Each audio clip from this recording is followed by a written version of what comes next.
Hello friend, आज इतने दिनों के बाद हम लोग फिर प्रेजेंट, पास्ट और फ्यूचर कंटिन्यूअस टेंस पढ़ने के बाद उसके बाद परफेक्ट को पढ़ने जा रहे हैं। परफेक्ट को पढ़ने जा रहे हैं, जिसमें प्रेजेंट परफेक्ट की बात होगी, पास्ट परफेक्ट की बात होगी, फ्यूचर परफेक्ट की बात होगी। तो इस वीडियो में आप लोग प्रेजेंट परफेक्ट टेंस के पहचान और उसके नियमों के बारे में बढ़िया से पढ़ेंगे, एक एक स्टेप आप समझेंगे। तो आइए देखते हैं हम लोग प्रेजेंट परफेक्ट टेंस को, पहचान को देखते हैं। ओके,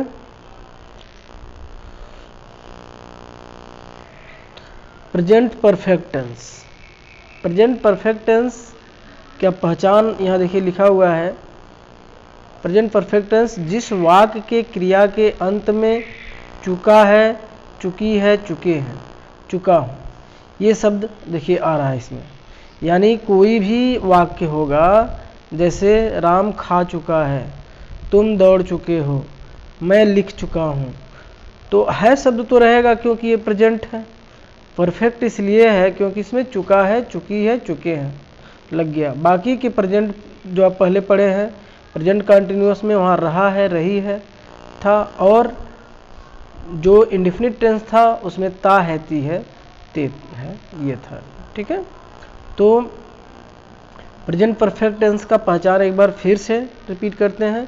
जिस वाक्य के क्रिया के अंत में चुका है, चुकी है, चुके हैं, चुका हूँ आदि आवे, उसे प्रेजेंट परफेक्ट टेंस का वाक्य कहते हैं। क्लियर? अच्छा, इसमें हेल्पिंग वर्ब, हर टेंस में हम लोग हेल्पिंग वर्ब जरूर पढ़ते हैं। हेल्पिंग वर्ब बहुत ही इम्पॉर्टेंट भूमिका अदा करता है टेंस को बनाने में, तो उसको पहले हम लोग देख लेंगे। यहाँ पे दो चीज़ दिखाया गया है। तो इसमें हेल्पिंग वर्ब आपका हैज और हैव है। क्या है? हैज और हैव, इसको आप याद रखेंगे, हैज और हैव। तो हैज किसके साथ लगेगा, इसको आप नोट्स भी बना सकते हैं। हैज किसके साथ लगेगा? वह ही, सी, इट तथा सिंगुलर सब्जेक्ट के साथ हैज का यूज करेंगे, और आई, वी, यू, दे तथा प्लूरल सब्जेक्ट के साथ हैव का यूज करेंगे। तो यहाँ पे सिंगुलर सब्जेक्ट, प्लूरल सब्जेक्ट आप लोगों ने 6 टेंस को पढ़ने के बाद बढ़िया से समझ गए होंगे कि किसको सिंगुलर कहते हैं और किसको प्लूरल कहते हैं। ठीक है, हाँ, आई कहीं कहीं पे सिंगुलर में भी आता है, प्लूरल में भी आता है, इस पर हमने बात की है, पिछली वीडियो में आप देख सकते हैं। ठीक, जहाँ तक है क्रिया की बात, इसमें हमेशा आप पहले की क्रिया में फर्स्ट फॉर्म लगाते थे। पास्ट इंडेफिनिट टेंस में केवल अफर्मेटिव में आप क्रिया का सेकेंड फॉर्म लगाते थे, लेकिन जहाँ परफेक्ट शुरू हो जाता है वहाँ पूरे टेंस में क्रिया का थर्ड फॉर्म लगता है। देखिए यहाँ लिखा हुआ है, आप नोट में लिख लीजिएगा, क्रिया का थर्ड फॉर्म लगता है। जैसे गो का गॉन, इट का इटेन, थर्ड फॉर्म लगेगा, सेकंड नहीं, थर्ड फॉर्म। इसके लिए आपको थर्ड फॉर्म याद करना है, खूब बढ़िया से याद करेंगे तब इस टेंस को बना पाएंगे आप। ठीक, तो ये तो हो गया पहचान। हेल्पिंग वर्ब हैज कहाँ लगेगा, हैव कहाँ लगेगा, और क्रिया क्या लगेगी, यही महत्वपूर्ण होता है किसी टेंस को। अब हम लोग 4 सब जो सेंटेंसेस हैं वो देख लेंगे, तो हम लोगों का ये टेंस क्लियर हो जाएगा। तो आइए देखते हैं हम लोग 4 टेंस के बारे में। इसके बारे में आप स्क्रीनशॉट ले लीजिए। ठीक है, अब हम लोग देखते हैं अफर्मेटिव सेंटेंस वाला। अफर्मेटिव सेंटेंस में देखिए रूल में लिखा हुआ है सब्जेक्ट फिर हैज, हैव। हैज कब लगाएंगे? जब सिंगुलर होगा। हैव कब लगाएंगे? जब सब्जेक्ट प्लूरल होगा। ठीक, वर्ब का थर्ड फॉर्म यहाँ लिखा हुआ है, प्लस ऑब्जेक्ट etc करते जाते हैं। ठीक है, तो ये रूल हो गया। अब रूल में आप एग्जाम्पल के जरिए आप समझ लीजिए। देखिए अब सब्जेक्ट कहा है, तो राम खा चुका है। राम क्या है? एक सब्जेक्ट है। तो राम, मैंने राम का इंग्लिश लिखा राम, और राम कैसा सब्जेक्ट है? तो सिंगुलर सब्जेक्ट है, और सिंगुलर सब्जेक्ट के साथ हैज का यूज करेंगे। तो राम हैज, और खा चुका है, खाना का होता है इट, और इट का थर्ड फॉर्म होता है इटेन। तो राम हैज इटेन, राम खाना खा चुका है। क्लियर? तो यहाँ पे आप according to rules you can write the sentences. ठीक, तो तो जब आप रूल्स आप समझ लेंगे तो आपके सेंटेंसेस पूरे होंगे। वह फूल तोड़ चुका है। अब यहाँ पे मैंने ऑब्जेक्ट भी डाल दिया। देखिए पहले एग्जाम्पल में ऑब्जेक्ट नहीं था, यहाँ दूसरे में ऑब्जेक्ट, फूल जो शब्द है ये ऑब्जेक्ट कहलाएगा। ठीक है, मैं कलर चेंज कर दे रहा हूँ, वही कलर आ रहा है बार बार। ठीक, तो ये ऑब्जेक्ट आपका इसमें डाल दिया मैंने, तो ऑब्जेक्ट यहाँ फूल हो गया। अब फूल, वह फूल तोड़ चुका है, तो पहले फूल को छोड़ दीजिए, ऑब्जेक्ट लास्ट में बनाना हमें।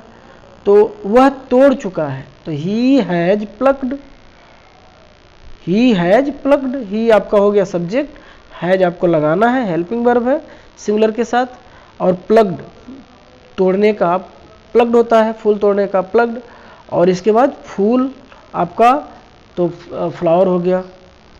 ठीक है, तो यहाँ पे बेटा ये आपका ही हैज प्लग्ड फ्लावर। ठीक, अब ये आपने देखा कि दो सेंटेंस, ध्यान समझिएगा इस चीज़ को, दो सेंटेंस आपने देखा सिंगुलर सब्जेक्ट का। अब आप प्लूरल सब्जेक्ट, इसी में दो एग्जाम्पल मैंने लिखा है, ध्यान देखिए।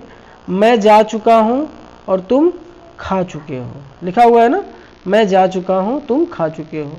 तो या मैं, अब प्लूरल में कौन कौन आएगा, आई, वी, यू, दे, या दो नाम, ये सब प्लूरल में आएंगे, प्लूरल सब्जेक्ट में आएंगे।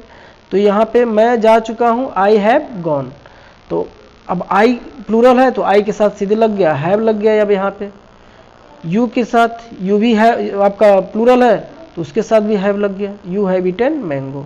तो दो आपका प्लूरल मैंने यहाँ एग्जाम्पल दिया है, दो यहाँ पर मैंने आपका सिंगुलर जो है दिया है। ठीक है, चलिए अब हम लोग देखते हैं इसको निगेटिव कैसे बनाएंगे। यहाँ तक कोई अगर न समझ में आया हो तो आप कमेंट में लिखिएगा। अब निगेटिव बनाते समय बड़ा ही इजी है कि आप हैज हैव के बाद नॉट लगा देंगे। कैसे, आइए देखते हैं अगले पेज में। अब देखिए subject has have, according to subject you can use has have, तो हैज हैव के बाद आप नॉट रखेंगे प्लस वर्ब का थर्ड फॉर्म प्लस ऑब्जेक्ट, है ना।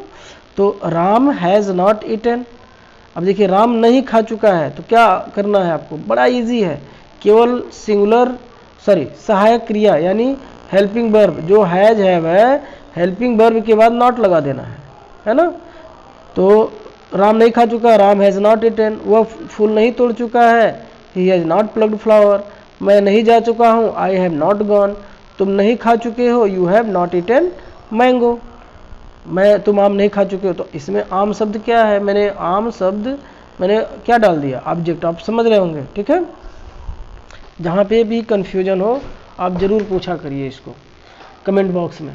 ठीक, कोई दिक्कत, राम नहीं खा चुका है, राम हैज़ नॉट ईटन, तो यहाँ क्या आप देख रहे हैं, तो क्या लग रहा है आपको, यहाँ पे हैज़ के बाद नॉट लगा है, यहाँ हैज़ के बाद नॉट लगा है, हैव के बाद नॉट लगा है, हैव के बाद नॉट लगा है, यानी हेल्पिंग वर्ब के बाद नॉट जुड़ जा रहा है। तो क्या हो जा रहा है, यह निगेटिव सेंटेंस हो जा रहा है। इंट्रोगेटिव सेंटेंस बनाते समय क्या करेंगे, इंट्रोगेटिव सेंटेंस बनाते समय जो हेल्पिंग वर्ब होगा उसको पहले रखेंगे, हैज हैव को। ठीक, जैसे क्या राम खा चुका है, तो हैज पहले आ जाएगा, हैज, इसके बाद आपका सब्जेक्ट राम, फिर क्रिया रखा जाएगा ईटेन, ऑब्जेक्ट रहेगा तो ऑब्जेक्ट भी रखा जाएगा। जैसे इसमें ऑब्जेक्ट है, क्या वह फूल तोड़ चुका है, तो इसमें क्या लिखा हुआ है, हैज ही प्लग्ड फ्लावर। ठीक, तो ये हो गया आपका इंट्रोगेटिव।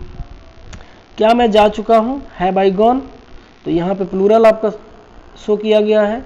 तो सेम वही अफर्मेटिव में जो है उसी एग्जाम्पल को लेकर के मैं आपको समझाने की कोशिश कर रहा हूँ ताकि आपको और इजी वे में समझ में आ जाए। क्या तुम खा चुके हो, हैव यू ईटन मैंगो, देखिए हैव पहले लगा दिए रूल्स के according, according to rules. I used have जो है पहले मैंने हैव का यूज किया, हैव यू ईटन मैंगो। ठीक, तो यहाँ तक आपको क्लियर हो गया। अब प्रश्नवाचक नकारात्मक वाक्य वो भी बड़ा इजी है, वो क्या होगा, सब्जेक्ट के बाद ही नॉट लगा देना होगा। जैसे क्या राम नहीं खा चुका है, ठीक है, तो नहीं शब्द आ जाएगा, तो has Ram not eaten. But एक चीज़ और, जब क्वेश्चन मार्क बीच में आए तो क्या करेंगे, बीच में आए तो क्या करेंगे, इसका स्क्रीनशॉट ले लीजिएगा। अब बीच में आए जैसे वह क्यों रो चुका है, अगर आ गया रो चुका है, ठीक, रो चुका है, वह क्यों रो चुका है, बीच में क्यों शब्द आ गया।